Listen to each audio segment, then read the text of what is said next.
Selamat datang ke Destina One International, platform pilihan anda untuk produk kesihatan dan kesejahteraan berkualiti tinggi. Cara membeli sebagai pelanggan, Sales Mall. Untuk memulakan, sila navigasi ke halaman log masuk di destinaone.com.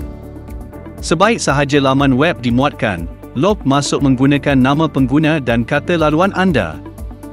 Selepas berjaya log masuk, klik Members Mall dan pilih Sales Mall. Di Sales Mall, anda boleh memilih produk yang anda inginkan. Anda boleh meneroka semua yang ditawarkan oleh Destina One, menjadikan proses pemilihan lebih mudah. Klik ikon troli di bahagian kanan bawah produk untuk memilih produk yang anda inginkan. Setelah anda selesai memilih produk, klik View Card di bahagian kiri atas. Anda akan melihat jumlah harga keseluruhan bagi produk yang dipilih serta jumlah komisen volume untuk setiap produk. Di halaman shopping cart, anda boleh menambah atau mengeluarkan produk mengikut keperluan anda.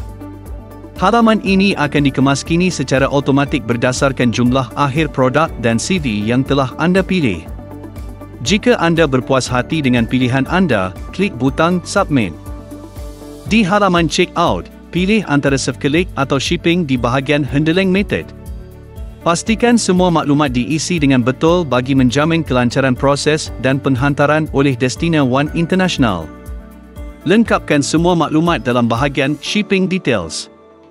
Kemudian, pilih kaedah penghantaran yang anda inginkan di bawah bahagian Shipping Method Summary dan pilih penyedia perkhidmatan kurier yang anda mahukan. Selepas melengkapkan borang, tandakan kotak kecil di bahagian bawah. Kemudian, pilih kaedah pembayaran anda daripada pilihan berikut: Commission e-money, Stokis e-money, Prepaid e-money, Ikat, Redemption e-money dan iPay. Setelah memilih kaedah pembayaran yang diingini, klik Proceed to Pay untuk menyelesaikan pembelian anda.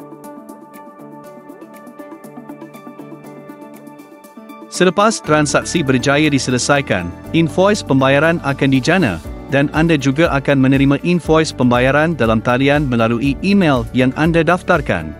Anda juga akan menerima email alu-aluan, welcoming email, daripada Destina One International.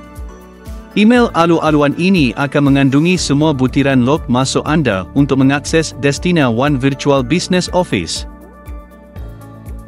Setelah transaksi selesai, anda boleh menjejak pembelian anda dengan melayari bahagian My Order di platform. Ini membolehkan anda memantau status dan sejarah pesanan anda. Dengan penuh komitmen, kami menyediakan pengalaman membeli belah yang mudah dan lancar, bersama rangkaian produk bertaraf dunia untuk menyokong gaya hidup sihat dan kesejahteraan anda secara menyeluruh.